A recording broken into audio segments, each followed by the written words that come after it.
Hello, and welcome to the Mount Rushmore of everything. Today, we are talking about DC villains. Always fun to talk about villains. So, everybody up in Capitol Hill, politicians, senators, all of those DC people. Is that what you're talking about? No. Yeah. No, comic books. Well, but then they would all be villains, right? I'll just open us up with... Go ahead. The Joker. Yes! It has to be the Joker. Yes! Everyone has to start there. It's pretty much the consensus goat of supervillains. Mm-hmm. If you think supervillains, that's sort of... If that's not your go-to, I don't know what's the matter with you. I mean, it's the class of all of them. Yeah. So much so that you can make a movie just about the Joker. It's such an iconic super villain, and then we call him super villain. But is he really a super villain? I mean, what's the description of super villain? Because he's just a guy, That's a true. really messed up guy, but just a guy. But that's how that's Batman too, though. Supervillains have the super term has evolved into like comic book hero / villain. It encompasses so just super comic is book kind hero. of light at this point. But he doesn't have any powers other than his mind. Yeah. Basically. Intellect and his unpredictability. For sure. And I mean, who doesn't want to dress up as the Joker?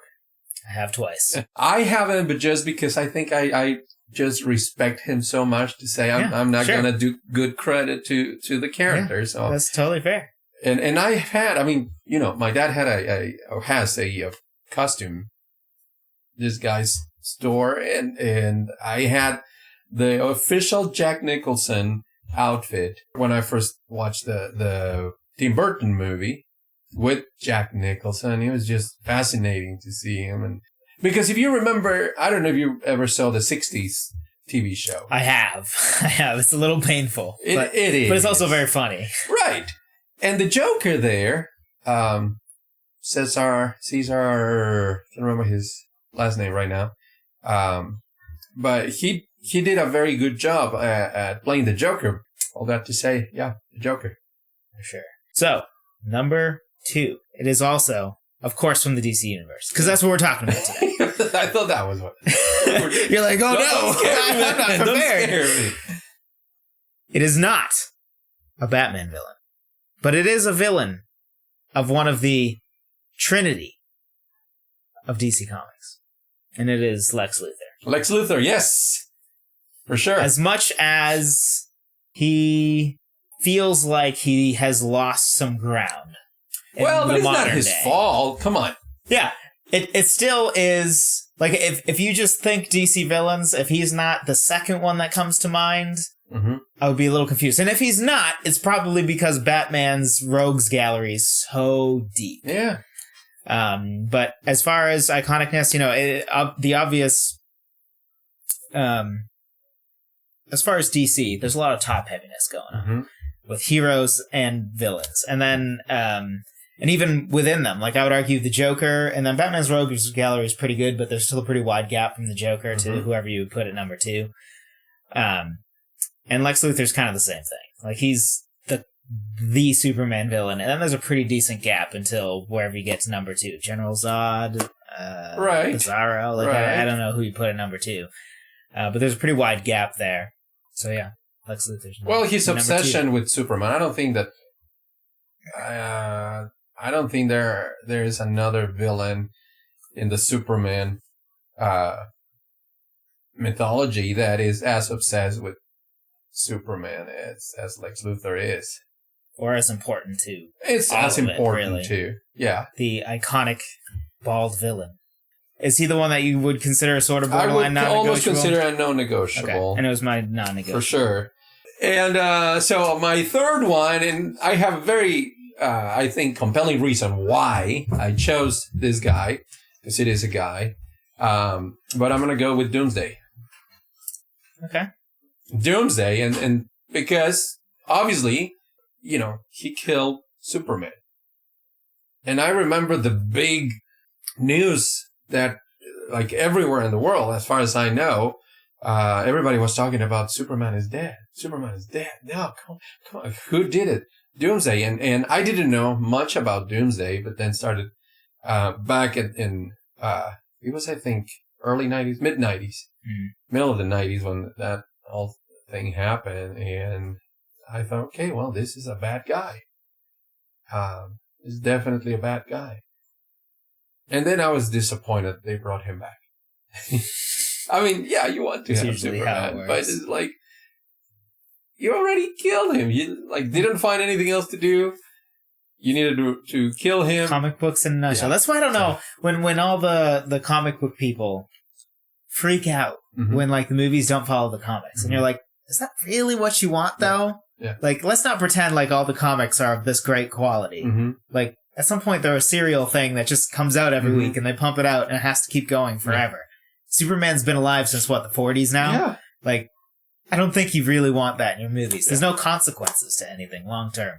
So there's mine. Was that? It's not on my list. Okay. It's not. I considered it briefly, and then I booted him out fairly quickly because it seems to me that his main claim to fame was that. Yes. Which but is nobody else has claim done it. to fame. But yeah, this is a difficult one because there's so many angles to look at it. Right? There's the angle of what's most important within the universe. And then there's what's most iconic in the real world looking at the universe. So if you're in the universe, then, the big bads, like the dark sides and a doomsday, super powerful, whatever, ones get extra points. But then in our world, the one that the most kids dress up as on Halloween, or the ones that people are most excited, oh my gosh, they're going to be in the movie, get extra points. So it's an interesting push and pull with some of the different factors. And a lot of the times I choose them based on their impact in culture. Yeah. But in this case, because of so many options out there, and I didn't feel like there was one that was really that heavy. That's why I decided to go with Doomsday. The interesting part about this one to me is I'm actually not sure, and I don't even think it's the most iconic, or the second most iconic Batman villain. Okay. It might not even be, it probably even isn't the second most popular Batman villain. But this one is one of the few that shows impact and is important more DC-wide. Okay. The Joker is very much a Batman villain, right? Yeah. And then that's also true of some other villains, which will not be named, where they're very much Batman villains. This one sort of spreads across a little more. And because of that, and because his presence is often felt by many heroes, I ended up going with him, which is Ra's al Ghul. Okay. See, I was considering. All right. And I would probably, but then again, I went with iconic. Sure. And he definitely does not get a ton of points in iconic. Everybody knows the name, I think, but it's not. The image is a little. I think once, less iconic.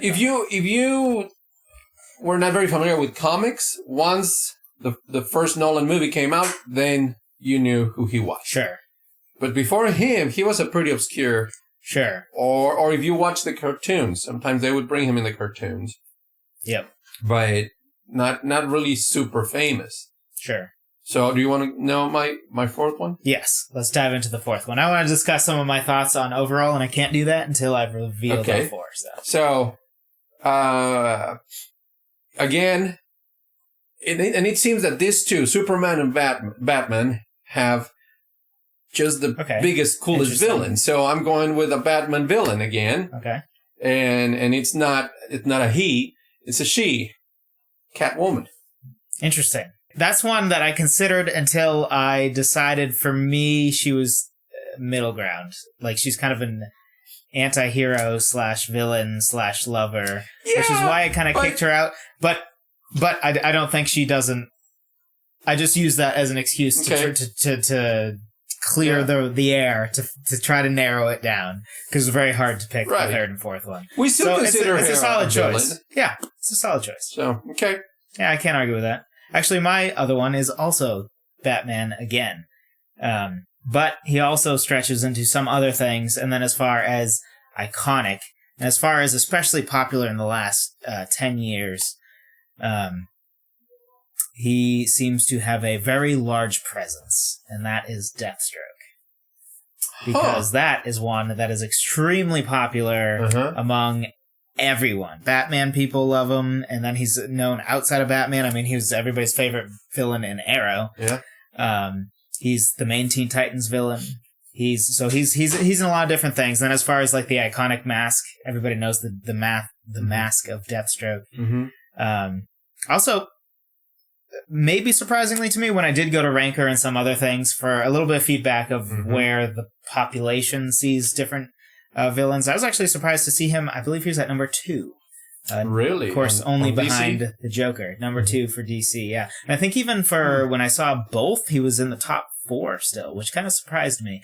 Not because he's not super cool. I do think Deathstroke is really, really cool. But Deathstroke is actually sort of a pleasant surprise that I thought, after research, he really deserved to be in my 4. When he probably also would be in my top 4, or at least he'd probably be in my top 4 as well. Actually, if we don't rank them, but if I were to rank them now, if anything, I'd put Deathstroke at 3 as more clear to me than Ra's, just because Ra's doesn't have the iconicness at all. His name does, and I maintain he stretches across different heroes much more so than your average villain. But what's interesting is if I were just to do Batman, I'm not convinced that Deathstroke or Ra's would be on there. But because they stretch across universes, across different heroes, they become more important. Like, they're made, like, for example, Deathstroke is made more important by how important he is to Teen Titans, by how important he is sort of in his own vigilante world. And then Arrow, right? Like, he's also important in Arrow, the TV show. And he's just such a fan favorite villain that sort of doesn't necessarily, even though he sort of started with Batman, he doesn't belong to Batman, and neither does Ra's. Whereas if I were just doing Batman, I would probably go off the top of my head: Joker, Penguin, Riddler, Bane, Mr. Freeze. I don't know. So I'm not even sure that they would make my Mount Rushmore of Batman, but they do for DC as a whole. Who do you think is right? Let us know in the comments below. Tell us what your 4 is in the comments below. So hit that subscribe button, drop a like, and even hit that little notification bell so that you know when the next video comes out, because you don't want to miss it. We don't want you to miss it. Until then, adios.